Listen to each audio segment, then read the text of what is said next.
What's up, guys? I told you there'd still be more car content on this channel, and here we are in the Mercedes. And I know this is blurry, it's kind of early in the morning. I don't know if I can get the lighting any better than what it is, but it's got to go in the shop. It has a check engine light that came on the other day, and I'm hoping that it makes it to Knoxville because it's running pretty poorly right now. Let me turn the camera around and show you what I'm talking about. Okay, here we go. Okay. So we're fired up. You can see the check engine light on over here. It ain't going off. It's actually running a little bit better now. I think it's because it's cold. Yesterday it sounded horrible. But it actually sounds better right now than it did yesterday. But like I said, I think it's because it's cold and the RPMs are up a little bit. As you can see right there, the RPMs are about 1,000. Hopefully this thing actually makes it to Knoxville and we can figure out what's wrong with it. Okay, I also want to say when I pull out in first gear, like if I come to a complete stop, it's almost like it's hesitant. Like you almost got to rev it up a little bit before it will actually go. And I've never noticed that before. It may have been doing it the whole time. I don't drive this a ton, just on vacations and stuff like that. But I've never noticed that. Usually it's got a lot more get up and go, like you hit the gas. But like right now, I'm at like below 2,000 RPMs. It feels like it's a little bit jerky. And I also want to show you something. This is pretty awesome. My wife knew I had to take this to Knoxville today, and it's under a quarter tank of gas. She didn't even fill it up. My life. But we're gonna stop and get some gas, and when we stop and get gas, if it's running like it was yesterday, I will show you how it's running, because I really think it's just because it wasn't warmed up that it was running better in the driveway. Because right now it's got some jerkiness to it. I can feel it in the pedal and the steering wheel. It just doesn't feel right. So let me get off here. We'll grab some gas and we'll see how this thing's running when we get gas. I would also like to say back there we was running 35 in a 45. Like 45 was not slow enough on that road. We had to drop down to 35, 10 under. FML. Okay, let's see what she does now. That she's warmed up. I just turned off where it kills it when you stop. Yeah, it's not running good. It's shaking. You ain't really seeing it in the RPM, but I can definitely feel it in the seat. It's making a weird noise. All right, let's go see what's wrong with it. You can see we got some gas now. Way to go, Pam.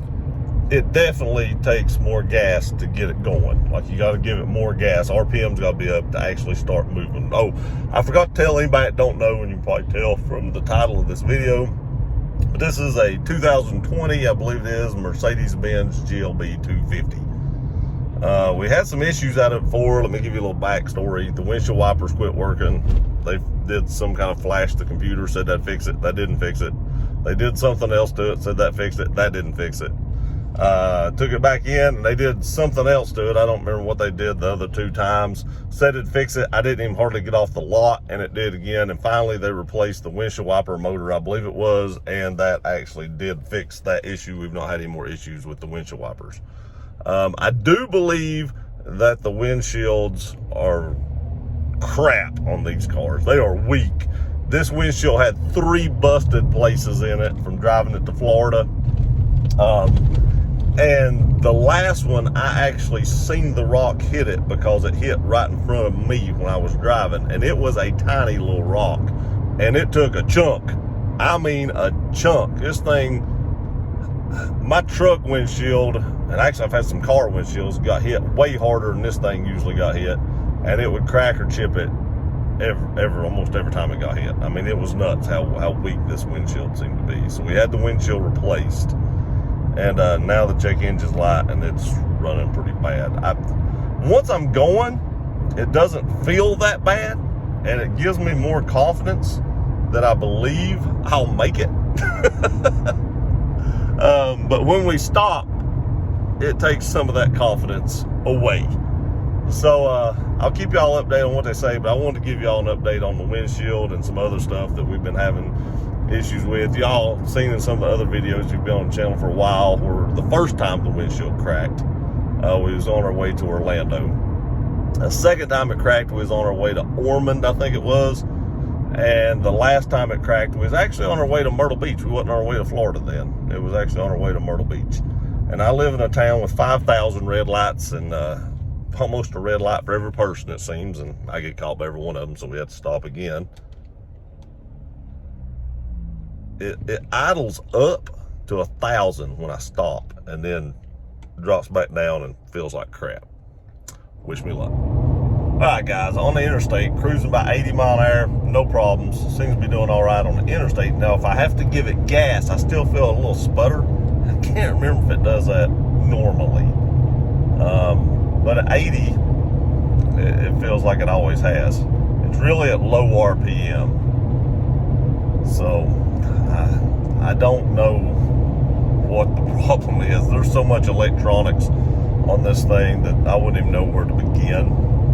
So coil pack, I don't even know. I don't even know.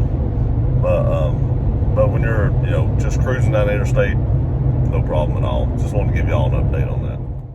All right, guys, you can tell I'm not in a GLB. I'm in a C300. Yeah, so there's a common issue or problem apparently on the GLB 250s. And they've got to replace the head. He thought he might have had one in stock, but he didn't. So they're going to have to get a head in, which he thought it would take a week to fix. I think that's a little optimistic, but it might be. It may be, it may not be that hard a job. I don't know. It took us almost a month to get a windshield in, so I don't know. But so far, I really like this C300. I mean, it's a pretty awesome little car. I mean, it's quick. It's very, very comfortable. It's actually more comfortable than the GLB 250. But, if it's even remotely a common issue for the head to have to be replaced on the GLB, that's pretty rough. Now, it was the first year they made those, and you should never buy a first-year car. And I tried to talk my wife out of buying one, and she wasn't having it, and that's what she wanted. And now we're driving a C300, but nonetheless, that's the update.